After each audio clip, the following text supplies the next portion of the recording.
Baik, selamat malam. Di sini saya Gede Pramana Cahya, NIM 2108. Kelas A3, saya akan mempresentasikan diagram arsitektural. Di sini ada program fungsi, aktivitas, dan aktivitas. Kemudian yang pertama ada pengunjung. Ini pelaku utama. Aktivitasnya adalah memesan makanan, memesan minuman, dan MCK. Dan ada security, yang merupakan pelaku penunjang, yang aktivitasnya adalah menerima laporan, memberi informasi, mengamankan restoran, MCK. Kemudian ada manajer sebagai pelaku utama, aktivitasnya adalah pengelola restoran, mengontrol karyawan, MCK. Kemudian ada waitress atau waiter, dan aktivitasnya membawakan makanan dan minuman, menerima pesanan makanan dan minuman dari pengunjung, membersihkan table. Ada chef sebagai pelaku utama, aktivitasnya membuat masakan untuk pengunjung, MCK, membuat resep yang baru. Dan ada kasir pelaku utama, aktivitasnya adalah memberi informasi kepada pengunjung, kemudian menerima pembayaran dari pengunjung, memberi hasil keuangan ke manajer, MCK. Bartender sebagai pelaku utama, aktivitasnya dalam membuat minuman dan meracik minuman, menerima pesanan dari waitress, kemudian membuat resep minuman. Berikut adalah program uang yang sudah saya buat.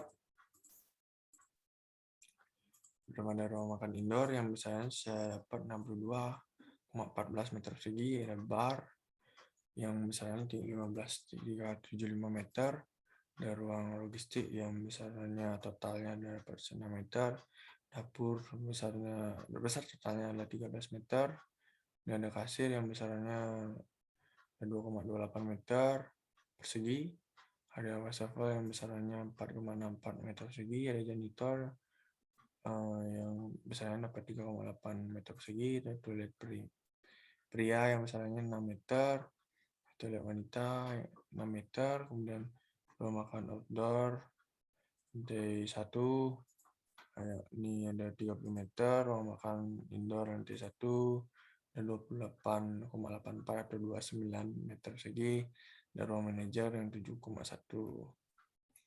Dan ada bubble diagram. Lihat di legenda garis titik garis biasa adalah dekat, mudah diakses, yang titik-titik adalah bersebelahan, garis putus-putus adalah berjauhan. Seperti gambar. Nah, berikut adalah output dari bubble diagram. Makan indoor, makan outdoor, indoor, toilet umum, ruang manajer, staff, chef, storage, toilet staff, dapur, toilet umum. Yang merah adalah private, yang public, yang biru adalah publik, yang kuning adalah semi private. Bubble diagram ada 2. Nah, di diagram lantai 2 saya menggunakan 2 warna, ini merah dan biru, yang menandakan private dan publik. Private ada bar dan hot kitchen serta pastry kitchen. Yang biru yang publik adalah ruang makan, tempat hangout, toilet dan wastafel, dan kedua toilet dan wastafel. Dan ada konseptual diagram. Saya mengambil bentuk huruf U karena konfigurasi bangunan bentuk huruf U pada hakikatnya memiliki kemampuan untuk menangkap dan mendefinisikan ruang luar. Komposisinya dapat dipandang dari bentuk-bentuk linear, yang artinya bagaimana sih suasana ruang luar itu terbawa ke dalam, sedangkan suasana ruang dalam keluar.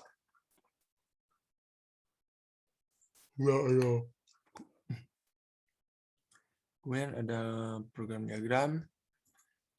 Biru toska ada toilet umum, yang kuning ada ruang makan, yang hijau ada bar, yang biru tua ada ruang pegawai, yang merah magenta ada ruang staff dan manajer, ada yang biru tua ada ruang steward, yang pink adalah hot kitchen, yang warna ungu ada kasir. Dan terlihat dari masa diagram lantai 1. Ruang staff terletak di pojok yang tepatnya berada di kiri masa bangunan. Toilet staff yang berada di kiri masa bangunan. Ya, toilet publik ada di kedua karena masalah akses. Yang kasir ada di tengah. kitchen ada di tengah, ruang makan ada di kedua sisi bangunan. Lantai 2, tengah ada bar, sebelah sisi ada ruang makan dan tempat minum. Yang kesebelahan ini adalah toilet publik, yang di tengah ada plastic kitchen. Diagram sirkulasi, saya menggunakan bukaan yang besar dan banyak karena di sini saya membawakan suasana yang lega untuk bangunan sehingga akses masuk itu dapat dipermudah. Dan ada diagram aksonometri. Nah, di sini terlihat dari furniture yang sudah saya tata pada 3D. Nah, untuk informasi di sini saya menggunakan bukaan segitiga agar bayangan terlihat lebih dramatis.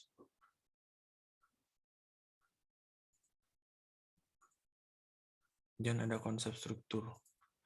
Struktur di sini saya menggunakan ondulin yang rangka baja, namun itu bisa saya rubah. Mungkin bisa menggunakan ondulin atau yang lain.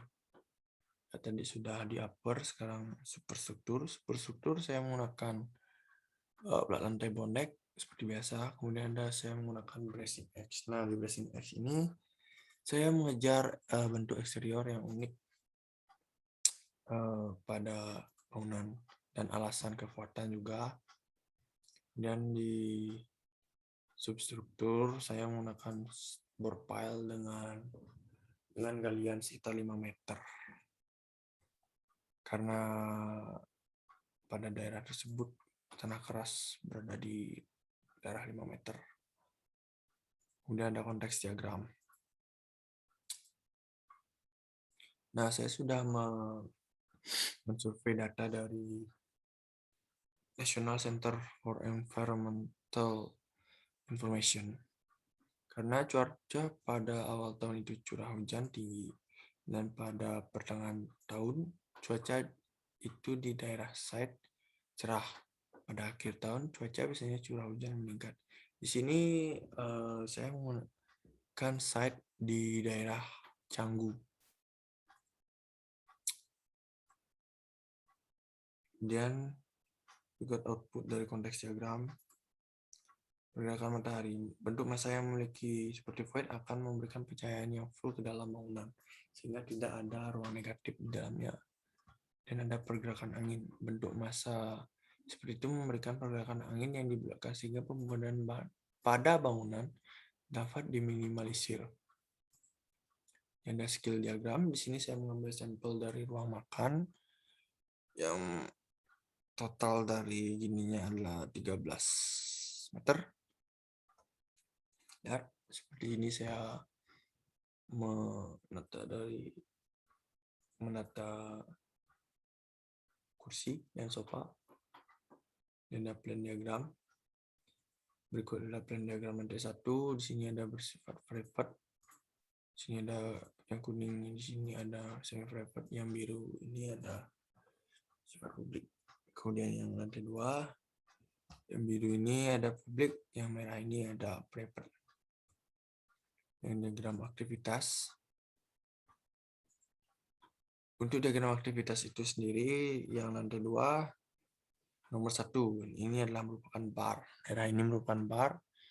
Nomor 2 ini merupakan tempat makan. 3 tempat makan. Yang 4 adalah kitchen. Sama seperti yang kedua, nomor 1 ini adalah tempat kasir. 2 dan 3 adalah tempat makan, yang 4 adalah ruang kitchen. Geometric diagram. Di sini saya menggunakan sketsa ide dari golden ratio dalam estetika klasik. Bagaimana sih saya menggunakan proporsi bangunan agar indah, bagus, dan sempurna. Nah, didapatlah bentuk bangunan seperti ini.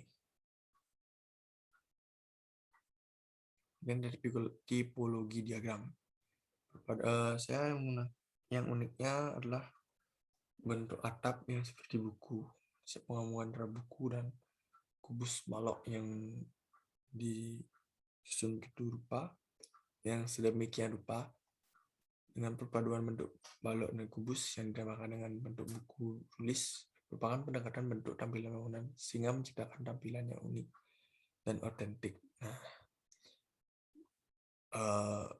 berharap kedepannya bangunan ini bisa menjadi suatu ikonik di daerah tersebut. Dan dimensional diagram, konfigurasi bangunan berbentuk ruku pada hakikatnya memiliki kemampuan untuk menangkap dan mendefinisikan ruang luar. Komposisinya dapat dipandang dari bentuk-bentuk yang linear sehingga menciptakan view ke dalam site, sehingga suasana outdoor bisa terbawa masuk, begitu juga suasana indoor terbawa keluar, sehingga menciptakan suasana emosi yang tenang dan lega untuk pengunjung yang seolah-olah menciptakan view ke dalam site. Kemudian bentuk jendela. Nah, bentuk jendela ini unik, saya menggunakan bentuk segitiga. Bentuk bukaan jendela adalah segitiga, sehingga pengunjung memiliki emosi yang lebih tenang ketika pengawaan masuk dengan lega. Kedua, bentuk bukaan segitiga juga menghasilkan bayangan yang dramatis, sehingga pengunjung bisa menikmati suasana restoran dengan cahaya yang unik. Sekian, terima kasih dari presentasi saya. Bila ada kesalahan kata, mohon maafkan. Kata saya ucapkan terima kasih lagi.